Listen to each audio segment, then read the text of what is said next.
आज ये जो कल पाकिस्तान में पेशावर के पास दो सिख व्यापारियों को टारगेट करते हुए शहीद कर दिया गया, उसकी कड़े लफ्ज़ों में मजम्मत करने के लिए, भर्त्सना करने के लिए आज जम्मू कश्मीर की सिख संस्थाएं मिलकर ये प्रेस कॉन्फ्रेंस कर रही हैं। और उतना ही नहीं, ये जो पाकिस्तान और पाकिस्तान की एजेंसियों ने पिछले कई सालों से पाकिस्तान में माइनॉरिटीज़ को, चाहे वो हिंदू है, चाहे सिख हैं, चाहे ईसाई हैं, उनको तंग करने का एक माहौल बना के रखा हुआ है, उनको तंग किया हुआ है, रहने के काबिल नहीं छोड़ा वहाँ पे।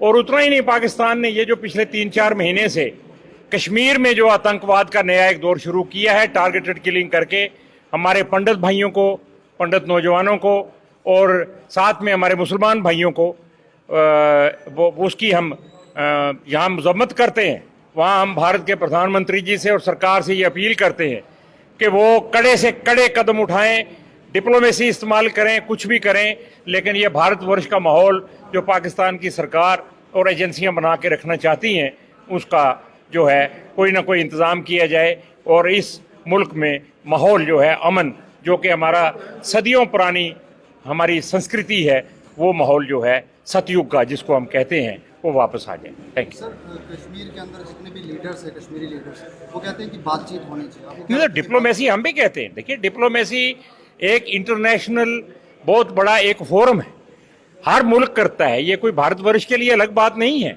कश्मीर, चाहे वो कश्मीर वाला कोई बात कहेगा तो सही गलत नहीं हो जाएगा और गलत सही नहीं हो जाएगा। Diplomacy is internationally recognised and United Nation में जितने भी वो संधियां हुई हैं या उसमें भारतवर्ष एक सिग्नेटरी है, तो वो तो उससे तो कोई आदमी इनकार नहीं कर सकता।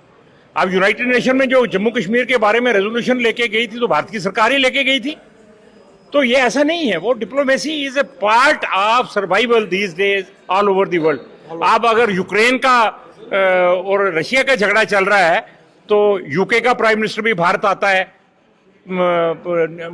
और बाकी मुल्कों के, यूरोपियन यूनियन के सदर जो हैं वो भी यहाँ आते हैं। तो ये एक तरीका है डिप्लोमेसी का। तो डिप्लोमेसी को तो हम भी कह रहे हैं कि चाहे भारत की सरकार डिप्लोमेसी के तरीके इस्तेमाल करे या कड़े से कड़े कदम इक़दाम करे, लेकिन ये पूरे मुल्क में जो माहौल है वो शांत होना चाहिए। ये मंदिर और मस्जिद के नाम पे, ये शमशान और कब्रिस्तान के नाम पे, ये अजान और हम किसी और नाम पे, ये जो है ये पूरे भारत में, और फिर पाकिस्तान जो उसमें आग लगा रहा है, उसमें वो उसको थामने के लिए ये भारत की सरकार की जिम्मेदारी बहुत बढ़ गई है। और हमें यकीन है कि भारत के प्रधानमंत्री इसमें पूरी तरह से सक्षम हैं, उनमें वो ताकत है, उनके 56 इंच के सीने में वो ताकत है कि वो कड़े से कड़ा जवाब पाकिस्तान और उसकी एजेंसियों को और भारत के अंदर काम करती हुई उन संस्थाओं को दें जो पूरे मुल्क का माहौल खराब करके रखना चाहती है। Thank you.